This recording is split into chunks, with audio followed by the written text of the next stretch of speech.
Welcome back and thank you for staying with us. This is WION World is One. We're glad you're watching. Time now for Pulse. I'm Eric Njoka. This is what happened today.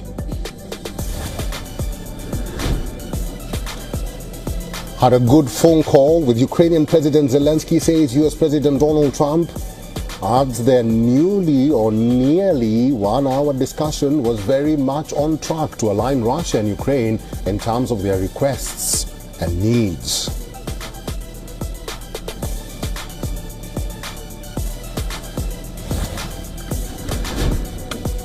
Russia and Ukraine exchanged 372 soldiers in a prisoner swap brokered by the United Arab Emirates. Russian Defense Ministry says Moscow has returned 175 Ukrainian prisoners of war, while Kiev returned 175 Russian troops.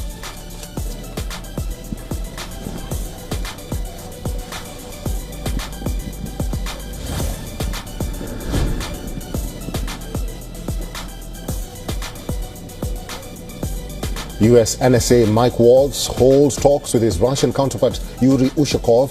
Technical teams of both sides to meet in Riyadh to focus on implementing partial ceasefire between the two countries.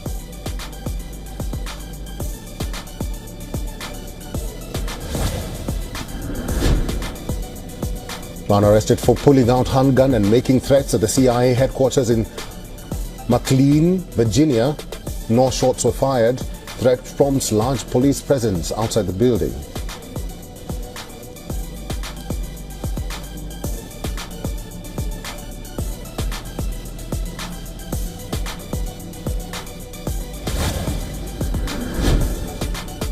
US Attorney General Pam Bondi says a recent spate of attacks on Tesla's property owned by key President Donald Trump's ally Elon Musk was akin to terrorism and vowed to impose severe punishments on perpetrators.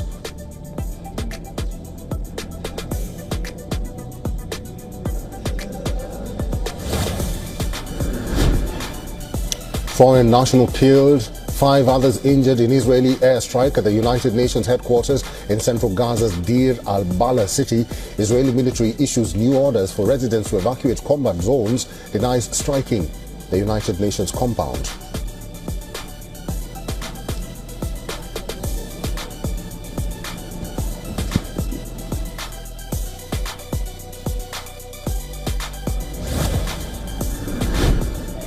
Protesters against the Israeli government clash with police at a rally in Jerusalem in front of Prime Minister Benjamin Netanyahu's residence.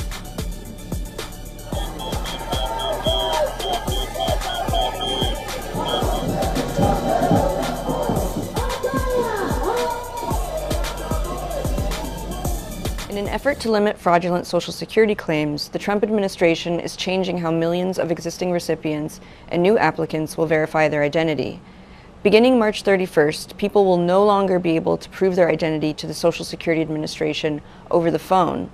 For people who can't properly verify their identity on the agency website, they will be required to visit a field office in person to complete the verification process. Retiree advocates warn that the change will negatively impact older Americans in rural areas, including those with disabilities, mobility limitations, and those who have limited internet access. The change also comes as the agency plans to close dozens of Social Security offices and lay off thousands of workers. Besides identity verification, the agency said the change also applies to updating direct deposit information, which it claims is a large source of fraud. In a shocking case of murder in India's Uttar Pradesh state, a merchant navy officer was allegedly killed by his wife and her lover. The state police say the accused chopped and sealed the victim's body in a drum filled with cement. The incident was reported from Meerut's Indra Nagar area, when 29-year-old Saurabh Rajpat was reported missing since March 4th. Police said Saurabh had married Muskan Rastogi in 2016 against his family's wishes. After his marriage, the couple started living in a rented apartment. And according to the police, Muskan Rastogi and her associate Sahil found an opportunity to kill Saurabh when he returned from London, where he was working since 2023 to celebrate the birthday of their 6-year-old daughter. The police allege the two accused murdered Saurabh on March 4th after dragging him After committing the crime, the two accused allegedly went on a vacation to a hill station. Officials said the victim's family lost contact with Sohrab after March 4th and filed a police complaint.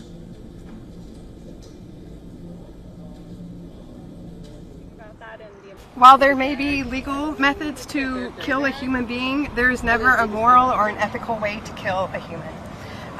Gassing, while it may seem mundane, it is very excruciatingly painful. It is suffocation by nitrogen hypoxia. The execution of death row inmate Jesse Hoffman was carried out by nitrogen hypoxia tonight, March 18, 2025, at the Louisiana State Penitentiary. Mr. Hoffman was convicted of first-degree murder of Mary Margaret Molly Elliott on June 25, 1998.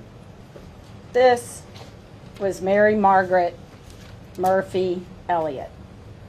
She was known to her friends as Molly. On November 28, 1996, on Thanksgiving Day, a duck hunter found Molly Elliott's naked, dead body abandoned on a makeshift dock, where she had been shot in the head execution style after being kidnapped, robbed, terrorized, raped, and marched to this desolate spot for her death. Tonight, justice was served for Molly Elliott and for the state of Louisiana. Okay, so what's common between France and the United States of America? Both the countries are grappling with egg shortages amid rising demand. In France, a shift in consumer habits is leading to a surge in egg consumption. As meat prices rise, French shoppers are turning to eggs as a more affordable protein source. In 2023, the average French person ate 224 eggs, which is up from 200 in 2003. This increase has been notable, with French consumers buying 300 million more eggs last year alone.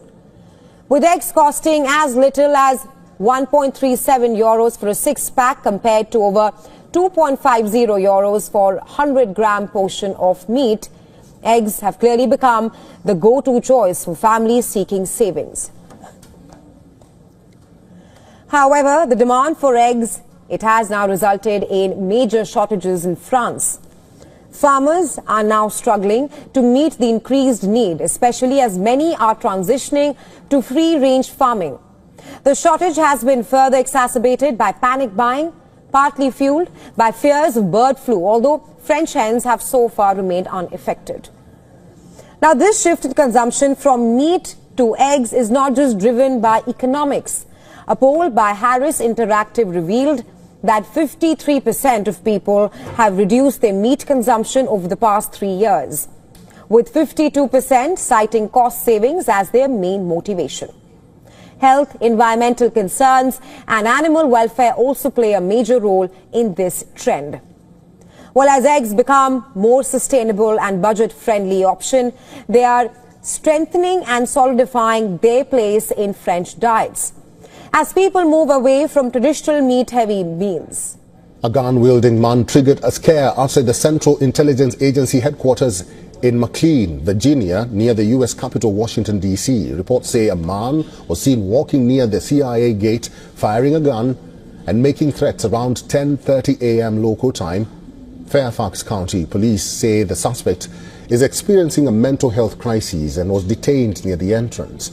Special police units, including a bomb squad and a command center, have been deployed. A major road near the CIA, Dolly Madison Boulevard, is closed in both directions. Protesters rallied near Istanbul's police headquarters on Wednesday following the detention of Mayor Ekrem İmamoğlu, President Tayyip Erdogan's main political rival. İmamoğlu was detained on charges of corruption and aiding a terrorist group. The main opposition, Republican People's Party, called the detention a coup attempt and urged opposition groups to unite. Murat Sapankaya, a municipal worker, attended the pro-İmamoğlu protest. We came here to support the mayor. They arrested him unjustly, so we are here to support him. And as a citizen of Istanbul, as the people, as citizens of the Republic of Turkey. The move against the popular mayor follows a month-long legal crackdown on opposition figures, which has been criticized as a politicized attempt to hurt their electoral prospects.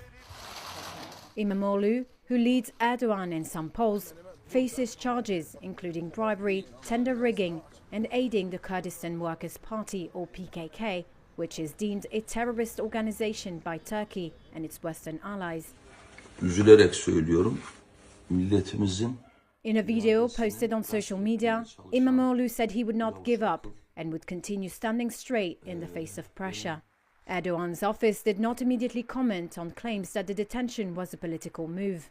The government denies the opposition's charges, maintaining the judiciary is independent. It is meanwhile pressing to end a decades-long insurgency by the outlawed PKK after its jailed leader called for disarmament last month in what could be a big step toward regional peace. The next election is set for 2028, but Erdogan has reached his two-term limit as president. If he wishes to run again, he must call an early election ahead of finishing his term or change the constitution. Erdogan faced his worst electoral defeat last year when Imamoglu's CHP swept Turkey's major cities and defeated his ruling AK party in former strongholds in nationwide municipal elections. The tracker is in the vehicle. Yes, and the number plate with beacon. 2 number plates with 2 beacons and the 1 tracker in the vehicle. Everything was created by our investment funds. So the cost of the plate is set by the government. The government is regulate such costs. Anyway, the cost of new number plate is, as you know, 750,000 for the new vehicles. It's only for the new. But for the post registration, yes, it is 150,000 for each vehicle. And for the motorcycles, it's only 50,000. Yes. So the price of 714,500 is only for the new one. And with your car, it is stolen or you didn't find it at the exact place where you left it before, you immediately should call the police. And the police, when they receive your application, they immediately should enter the system, monitoring system, and find your car. And then, when they investigate it, they should answer you about the results. Since November, we have installed more than 40,000 vehicles with digital number plates. We call upon the public to join the government in this initiative they brought for us. Join us as we roll out this system voluntarily. We are given 2 years. We're talking about technology developed about 4 decades ago in Australia, known as the Jindalee Over-the-Horizon Radar System, or JORN for short. Australia uses it to monitor the northern approaches to this country, and it is considered world-leading.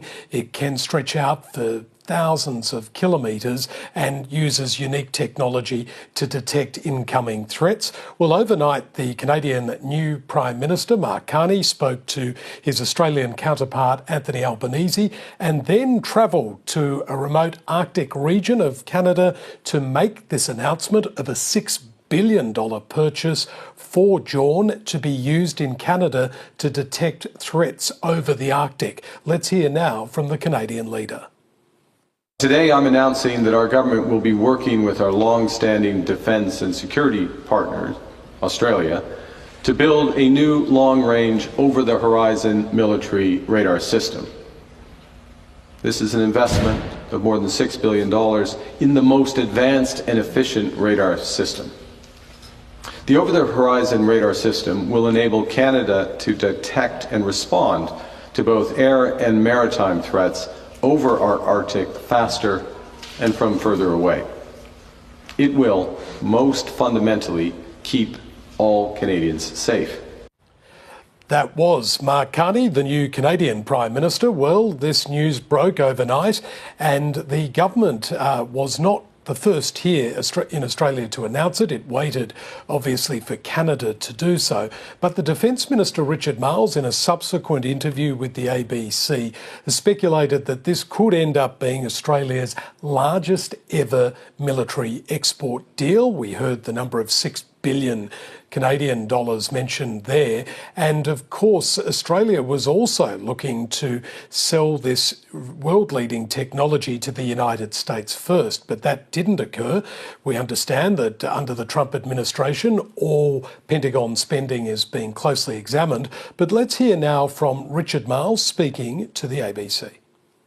What's in prospect here, there's a little water to go under the bridge, but what's in prospect here is potentially the biggest defence industry export that Australia has ever been a part of, and that would obviously be very good for Australian industry. But we've been working very closely with Canada. I visited my counterpart in Canada well before the inauguration of President Trump last year, and indeed spoke with him earlier this week, and we'll continue to partner with a long-term partner of this country. Defence Minister Richard Marles speaking there, and obviously this all comes in the context, Ros, of increasingly frosty relations between the United States and its northern neighbour Canada. We know the Trump administration has been putting a lot of pressure on Canada to lift its defence spending, also same pressure being applied to Australia. But part of this Canadian announcement will go to a joint facility run by the United States and Canada, known as NORAD. Remains to be seen whether the United States will follow, but Australia is also potentially looking at another country, the United Kingdom, buying this world-leading technology. Over the last 4 days, vigilant Indian security forces have foiled no less than 5 bomb blast attempts in the Kashmir Valley.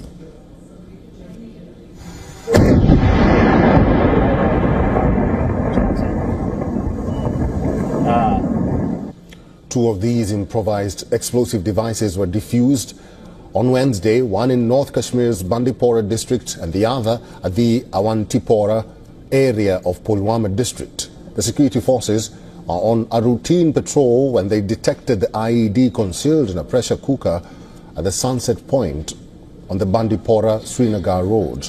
The bomb disposal squad dismantled a second pressure cooker fitted IED after receiving a tip-off on the roadside at a village in Pulwama district. Wednesday's incidents marked the 5th attempt in just 4 days by terrorists to target security personnel with IEDs across Kashmir, starting Sunday when the Indian Army detected an IED in North Kashmir in a forest area in Kupwara.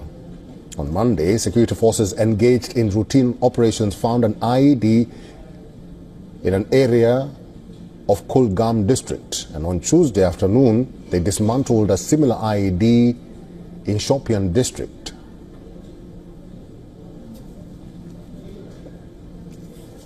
Security has been put on high alert across the Kashmir Valley as security forces have recovered 5 IEDs in the last 4 days in the Kashmir division.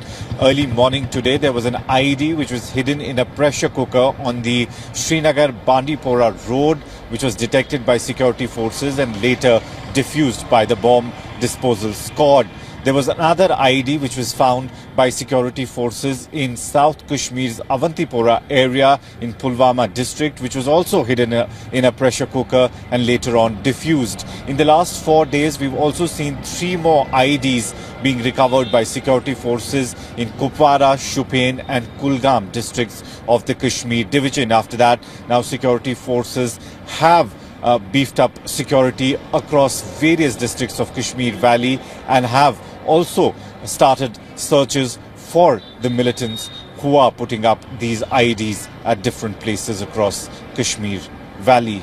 With video journalist Firoz Idris Lone. Now, as if you needed any more proof that China is no friend of the West or Australia, have a look at this letter sent to people in Melbourne over the weekend. It was sent from Hong Kong, landed in letterboxes on Friday, offering a $200,000 reward for information about Kevin Yam. Now, he is a pro-democracy activist and lawyer who was born in Australia and lived in Hong Kong for 20 years before coming home in 2022. He's wanted by police in Hong Kong for criticising the government and the erosion of civil rights. He's accused by them of supposedly endangering national security. Foreign Minister Penny Wong said this afternoon that she was taking this up directly with the Chinese and Hong Kong authorities. She said, quote, "The Australian government does not accept other governments interfering with our citizens, making anybody feel unsafe. We expect our citizens to be respected, and we stand firm against any foreign interference and against any infringement of our sovereignty. We will make and have been making appropriate representations since this was alerted to us."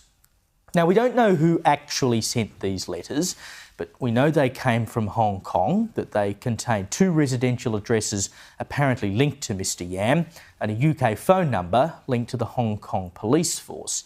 This is an attempt to scare people in foreign countries who criticise the Chinese government. There are no two ways about it.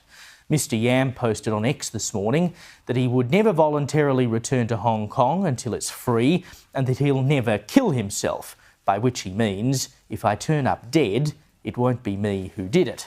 Now, I know the handsome boy Anthony Albanese has cosied up to China since he's been PM, but just look how they've treated us. Those warships floating down the coast, this letter threatening people on Australian soil.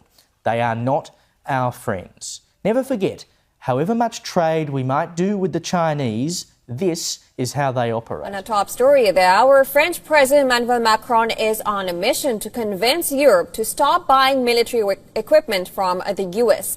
In an interview to a French newspaper, Macron expressed his intention to go and convince European states that he said have become accustomed to buy American and to purchase European missile systems and fighter jets, and has pursued them to buy European missile systems and fighter jets instead.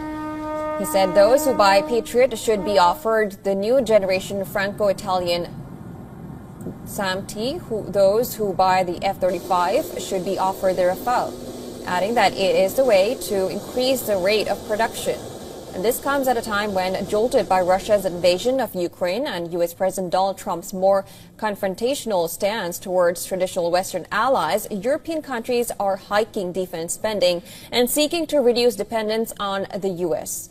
While Belgium and the Netherlands still plan to buy new F-35s, Portugal is wavering on replacing its F-16s with the next generation of Lockheed Martin fighter jets, suggesting last week that it may look for European alternatives. Now, a French politician has asked the U.S. to return the Statue of Liberty.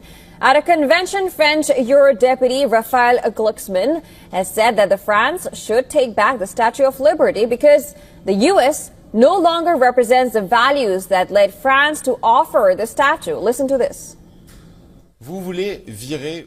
First, give us back the Statue of Liberty. We gave it to you as a gift, but apparently you despise it, so it will be fine here with us. Now,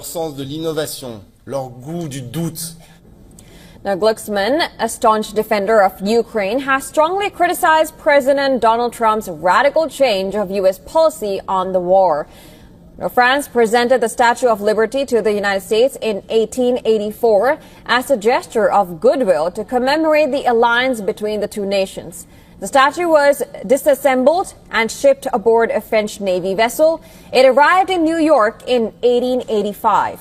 The statue was fully assembled and unveiled in 1886. Paris has a far smaller copy of the statue on a small island on the Seine in Paris.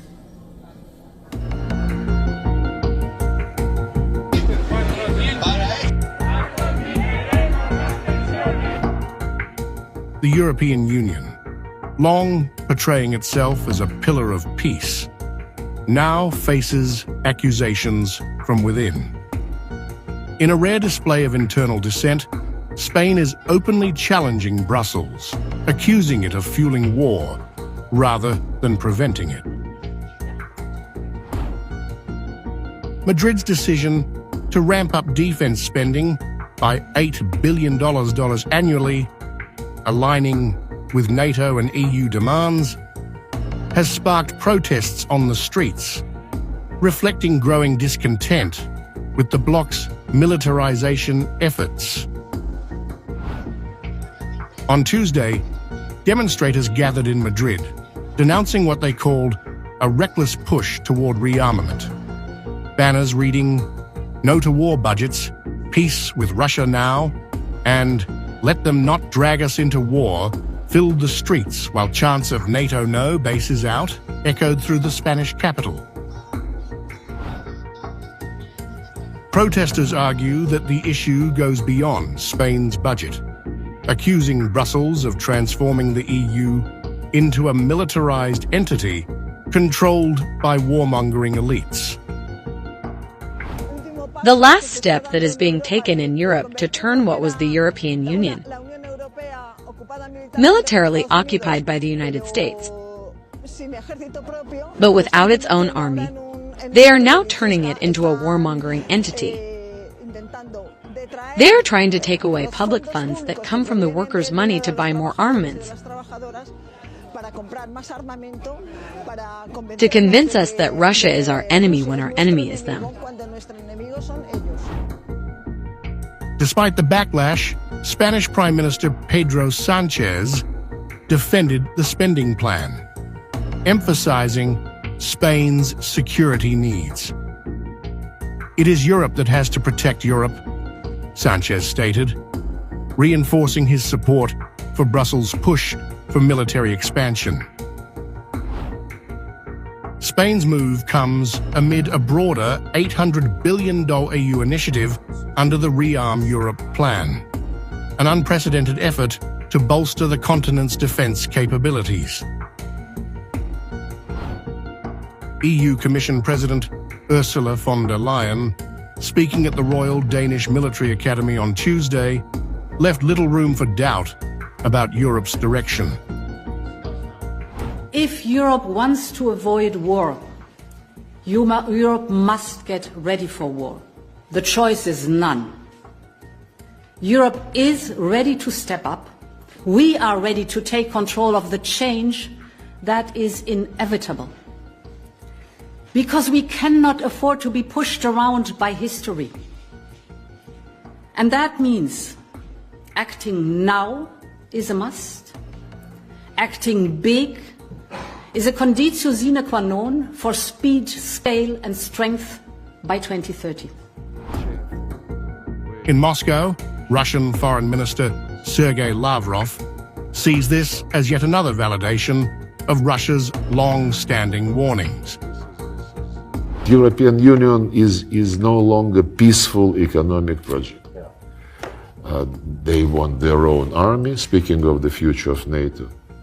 There are voices, okay, if the United States doesn't want to be actively involved in European affairs, let's have our own NATO, our own military alliance. But this is the game and process. Some statements are intended, just to test the ground, what will be the response from the other side of the ocean. As European leaders accelerate militarization, dissent within the bloc is growing. What began as subtle disagreements over defense spending is now turning into a direct confrontation between Brussels and its own member states. With internal resistance mounting, the question looms: how long before this revolt becomes too big to contain?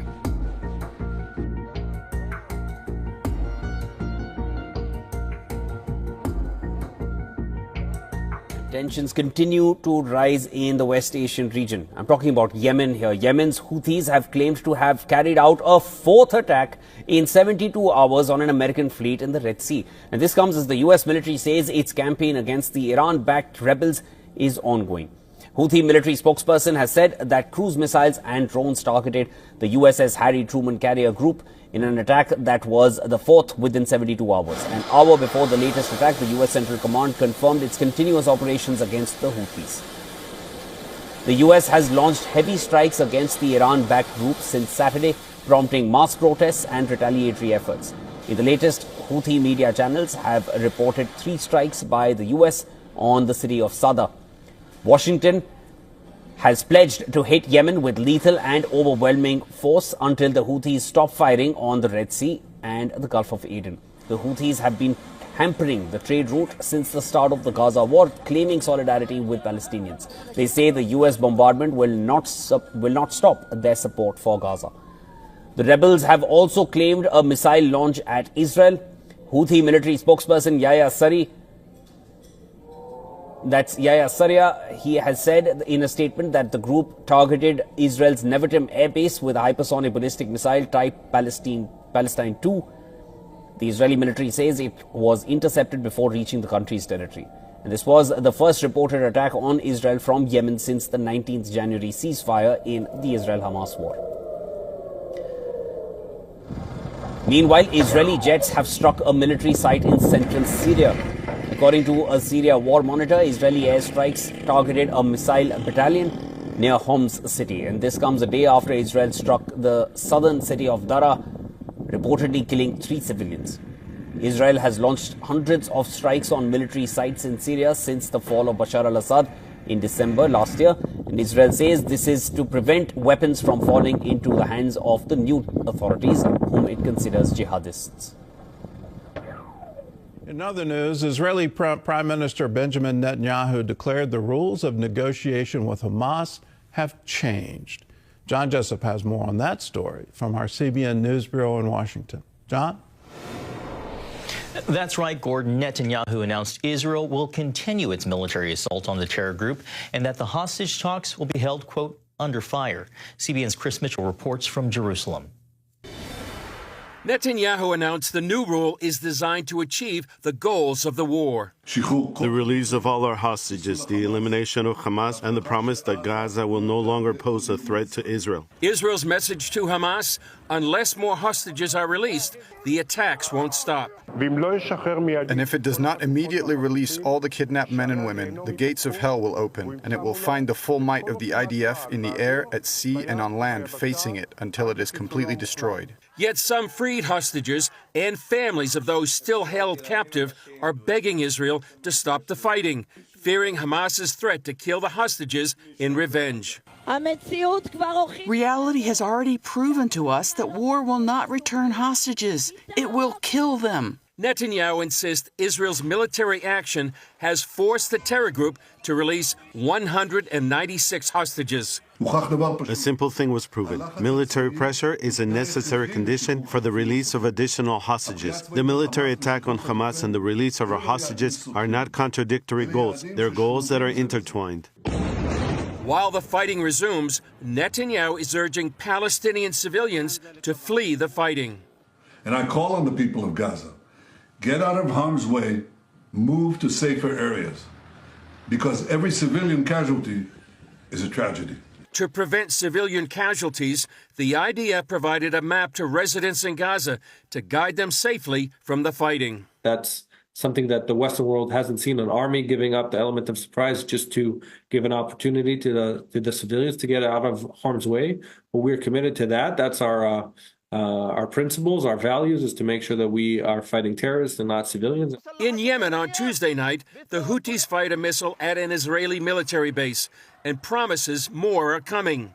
Earlier this week, the White House said any shot fired by the Houthis would be counted as a shot from Iran, the Houthis' main backer. On Tuesday, the Trump administration repeated that warning. Our message to Iran is you better take this president seriously, and I think the Houthis learned that the hard way this past weekend. In their Tuesday phone call dealing with peace in Ukraine, President Trump and Russian President Putin also discussed the Middle East. A readout of the call says the two leaders shared the view that Iran should never be in a position to destroy Israel. They agreed Iran should not be allowed to develop nuclear weapons, weapons that could be used to destroy Israel. יחד עם שר הביטחון, קיבלתי את המלצת צה"ל והמלצת גורמי הביטחון לחזור ללחימה עצימה נגד החמאס. מכאן ואילך, ישראל תפעל נגד החמאס בעוצמה הולכת וגוברת. ומכאן ואילך, משא ומתן יתנהל רק תחת אש. החמאס כבר הרגיש ביממה האחרונה את נחת זרוענו, ואני רוצה להבטיח לכם, אני רוצה להבטיח לו, זו רק ההתחלה. אנחנו נמשיך להילחם כדי להשיג את כל מטרות המלחמה. שחרור כל חטופינו, חיסול החמאס, והבטחה שעזה לא תהווה עוד איום על ישראל. Hamas is responsible for this war. It invaded our towns, murdered our people, raped our women, and kidnapped our loved ones. Hamas refused offer after offer to release our hostages. In the past 2 weeks, Israel did not initiate any military action in the hope that Hamas would change course. Well, that didn't happen. While Israel accepted the offer of President Trump's special envoy, Steve Witkoff, Hamas flatly refused to do so. And this is why I authorized yesterday the renewal of military action against Hamas. Israel does not target Palestinian civilians. We target Hamas terrorists. And when these terrorists embed themselves in civilian areas, when they use civilians as human shields, they're the ones who are responsible for all unintended casualties. Palestinian civilians should avoid any contact with Hamas terrorists. And I call on the people of Gaza, get out of harm's way, move to safer areas. Because every civilian casualty is a tragedy. And every civilian casualty is the fault of Hamas. The protest today is important because our Prime Minister Netanyahu declared war against Gaza, against the Hamas, and in this war he will create the murder of the 59 hostages in Gaza that are still in the tunnels. They are waiting us to take them out and to bring them home, but war will not do it, only negotiation will do it. Something have changed with our government. It's not the government I've known before. Something have changed in the ministers about all their opinions. They are taking us to very bad direction, I think, that hurt our democracy and our country.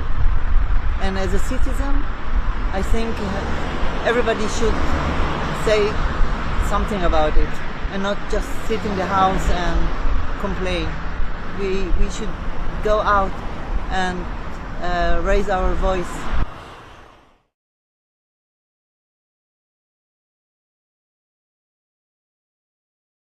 To be honest, you wouldn't think just a wind and tornadoes would do this much devastation. But my mom, they actually found her around 4 o'clock this morning, about 350 yards that way. And my uncle was about 150 yards this way. So, and he's currently in the hospital. Oh, I don't really know what to tell you right now about Mom, except she loved everybody. I mean, she loved her kids, her grandkids.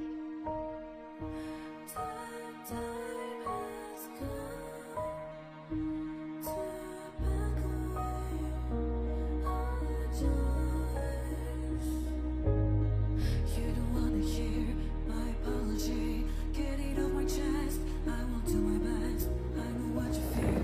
Similarities. We both never like past the dead. The sin is fading and my soul puts to rest. That's what's gonna come from me. Be the change you couldn't be. Can you find a life that's like fairy tales? Far from this tragedy. Said you had to wait for me. Feels like an eternity. Please forgive me for all my sins and your legs lifting and setting me free. Wow. Oh, that's a good one. That's gonna come from me. Be the change I couldn't be. Can you find a life that's like fairy tales? Far from this tragedy. Said you had to wait for me. Feels like an eternity. Please forgive me for all my sins and your wings lifting and setting me free. Can you gonna come from me? Be the change I couldn't be. Read. Can you find a life that's like fairy tales?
Przez nas. Przez te berpisy. A liczyłam ciszej. Patrz, jak się zakotłowało ładnie.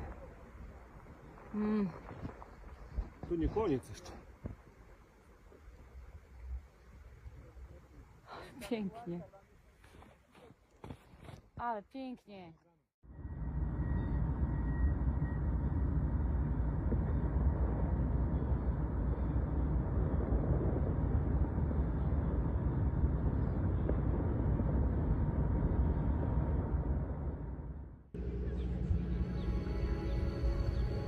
Downtown Southport on St. Patrick's Day.